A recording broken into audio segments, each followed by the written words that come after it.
Salut à tous, c'est Sandra. Alors, aujourd'hui sur French Listen, on va s'attaquer à un gros morceau. Comment on repère les groupes rythmiques quand on parle français? C'est un truc qui perturbe beaucoup d'apprenants, hein, Bernard. Ah ça, complètement. J'ai encore en tête la première fois que j'ai entendu un natif parler. C'était comme une longue vague, sans pause nette. Je me suis demandé, mais où sont passés les mots? Oui, exact. On a souvent l'impression que tout s'enchaîne, que les mots s'accrochent entre eux. Mais en fait, le français n'est pas totalement aléatoire. Il suit une sorte de musique, tu trouves pas? Absolument, c'est presque comme une mélodie, mais avec des règles qui ne sautent pas toujours aux yeux. Par exemple, on découpe la phrase en petits groupes, comment dire, des blocs de sens qu'on prononce ensemble. Ouais, comme des mini paquets de mots, non? Moi, je les visualise un peu comme des perles sur un collier. Et chaque perle, c'est un groupe rythmique. J'aime bien l'image, tiens. Et ces groupes ne sont pas forcément séparés par des silences francs, hein. Parfois, c'est juste une chute de la voix, ou une micro-pause. C'est subtil. Tu sais, ça me rappelle mes premiers cours de phonétique. On me disait, cherche le sens. En gros, chaque groupe rythmique, c'est autour d'une idée ou d'un mot important, non? Oui, c'est souvent ça. On forme le groupe autour d'un mot fort, comme un nom ou un verbe. Genre, si je dis le petit chat d'Ord, tout ça se prononce un peu d'une traite. Carrément. Et si on rajoute une info, comme sur le canapé, eh bien ce morceau-là devient un autre groupe rythmique. On entend que la voix marque un mini-arrêt après d'or. Voilà. Ce qui est trompeur, c'est que, à l'écrit, on voit les espaces entre les mots, mais à l'oral, c'est vraiment le sens qui guide la découpe, beaucoup plus que la grammaire. Alors, concrètement, tu ferais comment, toi, pour s'entraîner à sentir ces groupes rythmiques? Parce que franchement, lire, c'est facile, mais parler, c'est un autre sport. Ah, bonne question. Moi, j'aime bien écouter des dialogues et répéter à voix haute en imitant le rythme. Ça paraît un peu bête, mais ça marche vraiment. Même se filmer ou s'enregistrer pour repérer où on s'arrête, c'est top. Ouais. Et pour ceux qui aiment le côté visuel, on peut souligner les groupes sur le texte ou faire des barres verticales. Comme ça, on se force à marquer les bonnes pauses. Ce qui m'aide aussi, c'est de ralentir à fond au début. Tu sais, essayer de parler presque comme un robot. Genre, le petit chat divisé par d'or, divisé par sur le canapé, puis accélérer doucement. C'est comme apprendre à danser, non? Oh, ça me fait penser. On tombe vite dans le piège de placer des pauses là où il ne faut pas, juste parce que ça ressemble à notre langue maternelle. T'as déjà fait ça, toi? Ah, mais tout le temps. Surtout quand je traduisais mot à mot dans ma tête, je coupais entre chaque mot. Résultat, ça sonnait pas du tout naturel. Oui, c'est super courant. En fait, il vaut mieux se concentrer sur des groupes de sens, pas sur chaque mot. Parfois, même des petits mots comme le ou du se collent au nom qui suit. Exactement, comme dans la maison bleue. On ne dit pas la diviser par maison divisée par bleu, c'est tout ensemble. Faut presque coller les mots et se forcer à entendre le tout. Bon, avant de conclure, t'aurais un dernier conseil pour nos auditeurs qui galèrent avec le rythme du français? Franchement, je dirais, amusez-vous avec la langue. Plus on joue avec le rythme, plus ça devient naturel. Même chanter ou déclamer des dialogues, ça aide à sentir cette fameuse musique. Ah, j'adore cette idée. Et puis, n'ayez pas peur de vous tromper, c'est en se lançant qu'on progresse. Merci Bernard pour ces super astuces, c'était hyper enrichissant. Merci à toi Sandra et merci à tous de nous avoir écoutés. On vous retrouve très vite sur French Listen pour d'autres décryptages du français parlé. À bientôt. Ne partez pas encore. Regardez maintenant la deuxième partie de l'épisode, elle vous réserve encore plein de conseils utiles et de surprises. Et si ce podcast vous a plu, pensez à vous, s'il vous plaît, abonner et à cliquer sur j'aime pour nous soutenir. À tout de suite dans la suite de l'épisode. Alors Bernard, tu sais, pour beaucoup, ce qui bloque, c'est même pas le vocabulaire, c'est juste de stresser à l'idée de parler vite. Genre, on a peur de se tromper, de bafouiller. Tu as déjà ressenti ça, toi? Oh mais carrément. Moi la première fois que j'ai essayé de parler vite avec des natifs, j'avais les mains moites, tu vois. Ce qui m'a aidé, c'est d'accepter que, Des erreurs, j'en ferai toujours. Mais l'important, c'est de garder le rythme, même si la phrase n'est pas parfaite. C'est vrai. Et on oublie souvent que même les Français natifs, ils se reprennent, ils hésitent. On est trop dur avec nous-mêmes. Mais oui, je me dis toujours, tu préfères être compris à 80% en allant plus vite ou attendre 10 secondes avant chaque mot? Ça change tout dans la confiance. Ce truc de confiance, d'ailleurs, ça me fait penser à un exercice marrant. Les virelangues. Tu sais, les phrases qui font galérer la prononciation, genre les chaussettes de l'archiduchesse. Oh, la galère, ce truc. Mais c'est hyper efficace, franchement. Même juste 30 secondes par jour, tu sens que ta bouche s'habitue au rythme. Et puis ça dédramatise le côté sérieux. Exactement. Et je trouve aussi qu'utiliser des expressions, genre des tics de langage, ça aide à accélérer. Genre balancer un petit « enfin, bon » ou, tu vois, pour gagner du temps pendant qu'on pense à la suite. C'est ça. On sous-estime le pouvoir de ces petits mots passerelles.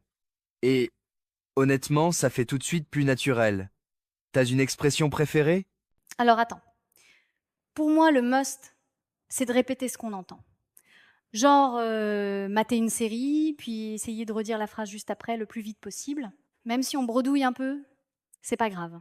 C'est vrai que l'imitation, ça booste grave la prononciation et la fluidité. Parfois, je mets un épisode de 10%.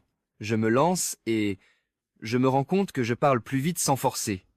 Et puis, c'est drôle parce qu'on capte aussi l'intonation, pas juste les mots. Ça donne l'impression d'être dans la peau d'un Français. Limite acteur. Oui, et même les petites hésitations, les E ou les pauses, ben ça fait partie du vrai rythme. C'est rassurant, non? Ouais, et justement, parfois on va aller trop vite. Et là, on devient incompréhensible. T'as eu ce souci, toi?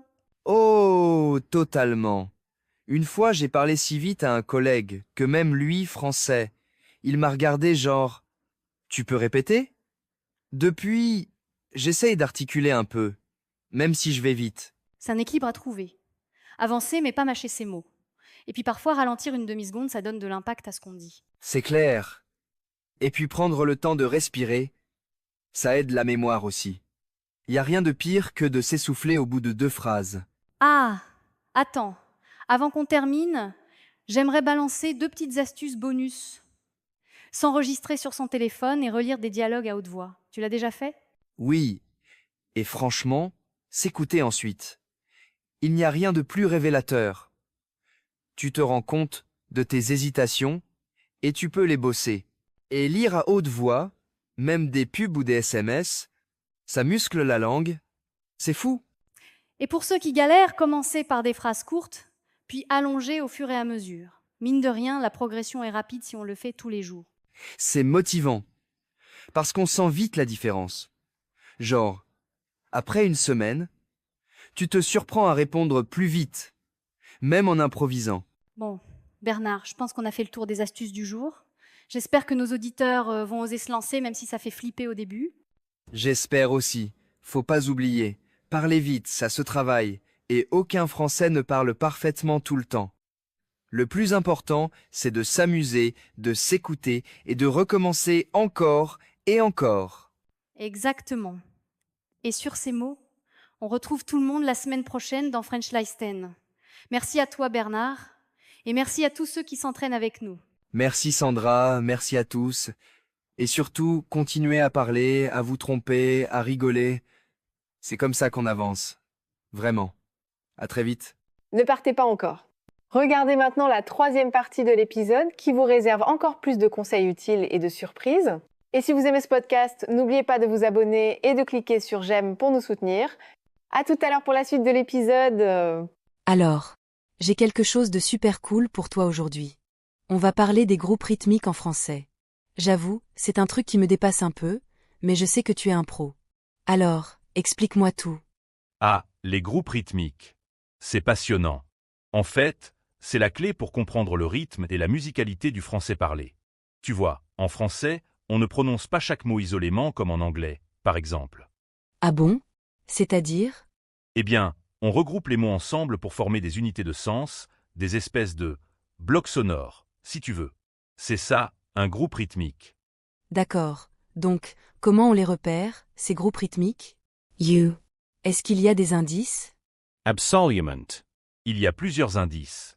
Le plus important, c'est le sens. On regroupe les mots qui vont ensemble, qui expriment une idée cohérente. Ensuite, il y a la mélodie de la phrase.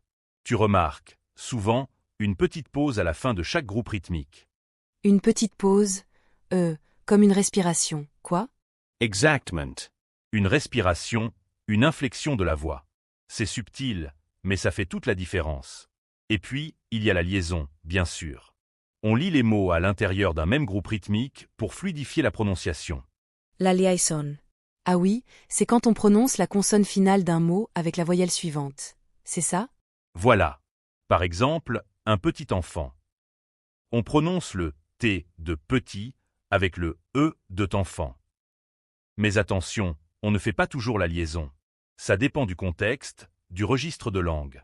Ah, c'est pas si simple, en fait. You. Y a-t-il des erreurs courantes à éviter quand on essaie de repérer ces groupes rythmiques? Oui, il y en a. La première, c'est de couper la phrase n'importe comment, sans tenir compte du sens. Ça donne un résultat haché, saccadé, pas très agréable à écouter. Ensuite, c'est de ne pas faire les liaisons correctement. Ça peut rendre la phrase difficile à comprendre. D'accord. Donc il faut trouver le juste milieu. You. Tu as des exemples concrets pour nous aider à mieux comprendre? Bien sûr. Prenons la phrase « Je vais au cinéma ce soir avec mes amis ». On peut la découper en 3 groupes rythmiques. Je vais au cinéma. Ce soir. Avec mes amis. Tu vois, chaque groupe a un sens propre et on marque une petite pause à la fin. Oui, je vois. Et si on ne respecte pas ces groupes rythmiques, ça donne quoi? Si on dit, par exemple, « Je vais au cinéma ce soir avec mes amis », ça sonne bizarre, non? Ça casse le rythme naturel de la phrase. Oui, c'est clair. You. Et est-ce qu'il y a des ressources pour s'entraîner à repérer ces groupes rythmiques? Des exercices, des sites web? Oui, il existe plein de ressources. Il y a des exercices de prononciation sur Internet, des transcriptions phonétiques de textes, des podcasts comme le nôtre, French Listen, où on travaille la musicalité du français. Et puis, le plus important, c'est d'écouter attentivement les francophones, de s'imprégner de leur façon de parler. Ah, l'écoute active. C'est toujours le meilleur conseil, finalement. You. Est-ce que tu penses que c'est important de maîtriser les groupes rythmiques pour bien parler français? Absolument. C'est essentiel pour avoir une prononciation fluide et naturelle. Ça permet de mieux se faire comprendre et de mieux apprécier la beauté de la langue française. Et puis, ça donne confiance en soi, n'est-ce pas? Oui, c'est sûr. You. Bon, je crois que j'ai compris l'essentiel. Merci beaucoup pour toutes ces explications, c'était super clair. De rien. C'était un plaisir de partager ça avec toi et avec les auditeurs de French Listen. N'hésitez pas à vous entraîner, à écouter du français authentique et à vous amuser avec la langue. C'est ça le plus important. C'est noté. Alors, à bientôt pour un prochain épisode de French Listen. À bientôt.